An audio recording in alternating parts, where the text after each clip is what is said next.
Hello students, welcome to our YouTube channel Education Point Coaching Classes.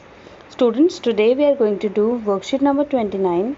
It is of subject English, class 10 and dated 16 September 2021. And students, for the name of the student and name of the class teacher, the space is provided to you. You will fill these two columns yourself. So let's see what's there in the worksheet today. Students, again you have got the worksheet on the chapter Nelson Mandela long walk to freedom. आपने देखा है पिछली 2 या 3 worksheet से हम Nelson Mandela के बारे में ही पढ़ रहे हैं. तो आज ये जो वर्कशीट है ये उसी की कंटिन्यूड वर्कशीट है. तो चलिए आज के इस एक्सट्रैक्ट में क्या गिवन है रीड करते हैं. Read the following extract and answer the given questions. No one is born hating another person because of the color of his skin or his background or his religion. So जो Nelson Mandela है इसमें अपने experiences share करते हुए बता रहे हैं लोगों को that no one is born hating another person. जब कोई इंसान बॉर्न होता है, पैदा होता है, तो वो पैदा होते ही ये सब चीज़ें सीख नहीं जाता कि किस तरह से लोगों को हेट करना है, उनके कलर के बेस पर, उनके बैकग्राउंड के बेस पर या रिलीजन के बेस पर. क्योंकि जो छोटा बच्चा होता है वो कुछ भी चीज़ नहीं जानता, उसके लिए तो सभी लोग एक समान हैं. लेकिन जैसे जैसे वो बड़ा होता है तो सब चीज़ें अपने आप अपने आसपास के एटमॉस्फेयर को देखता है, जज करता है, तो वो हेट्रेड उसके मन में आती है. अदरवाइज़ बाय बर्थ ये हेट्रेड जो है वो किसी भी बच्चे में नहीं होती. People must learn to hate and if they can learn to hate they can be taught to love. और वो कह रहे हैं कि people must learn to hate. और ये जो हेट है, लोग हेट करना सीखते हैं, प्यार करना तो नहीं सीखते बट हेट करना सीखते हैं. If they can learn to hate they can be taught to love. अगर हम उनको हेट करना सिखा सकते हैं तो हम उन्हें प्यार करना भी तो सिखा सकते हैं. For love comes more naturally to the human heart than its opposite. और वो यही कह रहे हैं कि जो लव है वो बहुत जल्दी वो नेचुरल थिंग है और सामने वाला पर्सन बहुत जल्दी ही उसको नेचुरली कैचअप करता है. तो जितनी हम मेहनत हेट्रेड सिखाने में लगाते हैं उतनी ही मेहनत अगर हम लव सिखाने में लगें तो हमारी दुनिया में कहीं पे भी हेट्रेड हमें देखने को नहीं मिलेगी. Even the grimmest times in prison when my comrades and I were push to our limits. और वो कह रहे हैं कि जब मेरी जो लाइफ का सबसे ग्रिमेस्ट टाइम था, सबसे वर्स्ट टाइम था, प्रिजन में था. When my comrades and I were pushed to our limits. और मैं और मेरे कॉमरेड्स जब हम प्रिजन में थे तो हमने बहुत ही हार्श टाइम, बहुत डिफ़िकल्टीज़ फेस की वहाँ पर. पुश टू आवर लिमिट्स यानी कि इतनी ज़्यादा डिफ़िकल्टीज़ की कोई इमेजिन भी नहीं कर सकता. I would see a glimmer of humanity in one of the guards. और वहाँ पर जो एक गार्ड था उसके फेस पे मैंने एक काइंडनेस देखी हमारे प्रति. और वो ग्लिमर, चाहे वो छोटी सी ही ह्यूमैनिटी थी, छोटी सी काइंडनेस थी हमारे तरफ, बट वो छोटी सी काइंडनेस, उस छोटी सी काइंडनेस ने भी हमें होप दी और इतने बुरे टाइम में भी हम इजीली वहाँ पर रह पाए. Perhaps just for a second, चाहे वो 1 सेकेंड के लिए थी, but was enough to assure me and keep me going. और वो इतनी छोटी सी जो अश्योरेंस थी वो काफ़ी थी उनको आगे बढ़ते रहने के लिए कि दुनिया में अभी भी जो है लव वो ख़त्म नहीं हुआ है. चाहे जितनी मर्जी इंसान हेट्रेड कर ले, उसके अंदर जो लव होता है वो कहीं ना कहीं प्रेजेंट होता है. Man's goodness is a flame that can be hidden but never extinguished.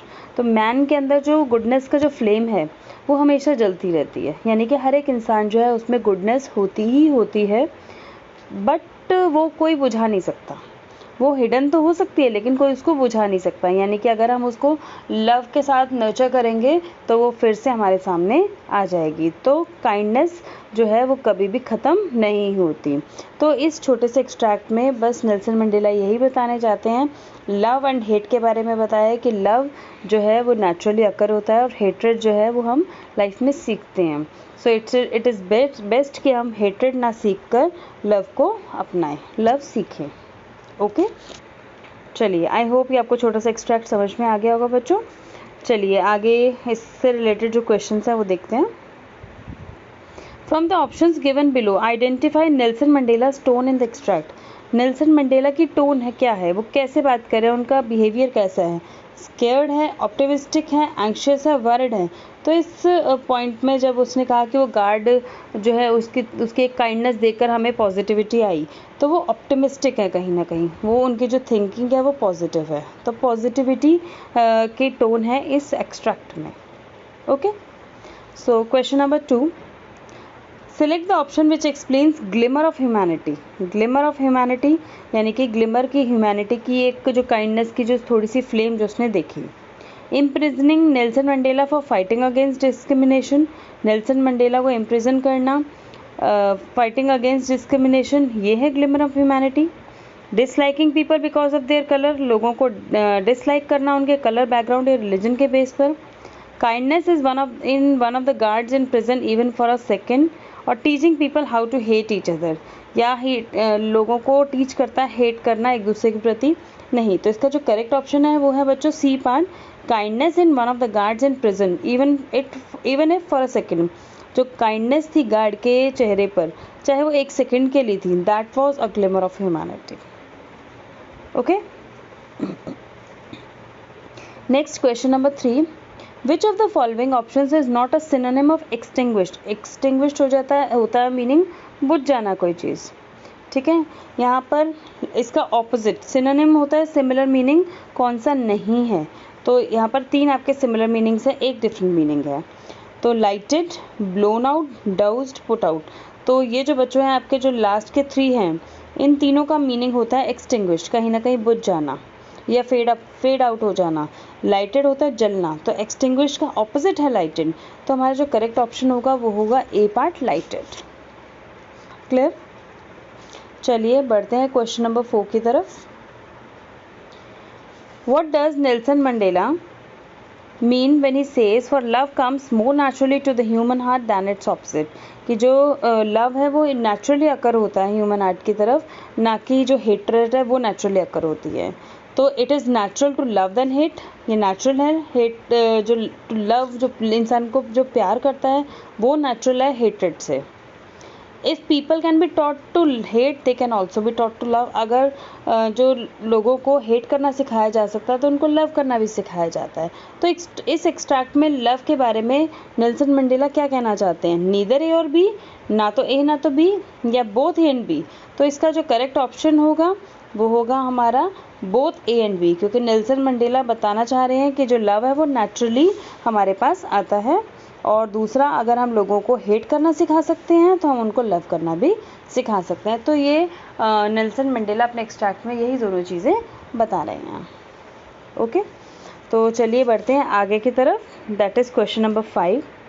What gave Nelson Mandela and his comrades hope even during the worst times in prison. जब वो प्रिजन में अपना वर्स्ट टाइम स्पेंड कर रहे थे उस समय भी उनके लिए क्या होप, क्या एक आशा की किरण थी।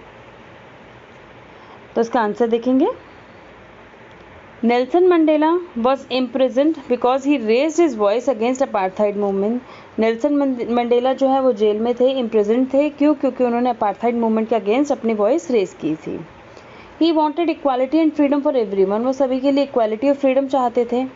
When Mandela was in prison one of the guards showed kindness to him, और जब वो वहाँ पर प्रिजन में थे, इतनी हार्श रियलिटीज़ फेस कर रहे थे, उस समय वहाँ पर एक गार्ड था जिसने उन्हें बहुत ही काइंडली ट्रीट किया। तो वो जो छोटी सी काइंडनेस है वो आशा की एक किरण थी और उनको ये बताने की कोशिश कर रही थी कि काइंडनेस अभी भी लोगों के मन से ख़त्म नहीं हुई है। There is still a kindness which ruled among the people.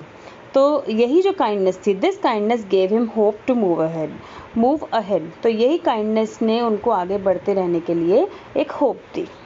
Clear. चलिए बढ़ते हैं क्वेश्चन नंबर 2 की तरफ। How has the policy of racial segregation affected the people of South Africa. ये जो पॉलिसी थी रेशियल सीग्रीगेशन की, इसने साउथ अफ्रीका के लोगों को कैसे अफेक्ट किया। The policy of racial segregation could not be considered fortunate for the people of South Africa. इस जो पॉलिसी को हम अच्छा नहीं मानेंगे क्योंकि इसने हम जो साउथ अफ्रीका के लोगों के मन में बहुत ज़्यादा डर पैदा कर दिया था और लोग इससे बिल्कुल हिल चुके थे। they were shaken. It had a negative effect, इनके लोगों के ऊपर, साउथ अफ्रीका के लोगों के ऊपर बहुत ज़्यादा नेगेटिव इफेक्ट पड़ा था। It created distance and deep wound in the hearts of country and the people. और ये जो इफ़ेक्ट है, ये रेशियल सीग्रीगेशन थी, उनकी दिल में बहुत ज़्यादा गहरा घाव कर गया जिसको भरने के लिए बहुत ज़्यादा समय लगने वाला था। So it has created a deep wound in the countryman people, वहाँ के लोगों के और उनके मनों में बहुत ज़्यादा गहराई से उसने घाव कर दिया था इस रेशियल डिस्क्रिमिनेशन में। ओके, तो आई होप बच्चों ये ईजी से आपको वर्कशीट समझ में आ गई होगी। इन केस बच्चों आपको कोई डाउट आता है तो कमेंट सेक्शन में ज़रूर लिख कर बताइए, और वीडियो को लाइक शेयर एंड सब्सक्राइब ज़रूर करिए। तो चलिए बच्चों, मिलते हैं नेक्स्ट वीडियो में। Till then, bye bye students.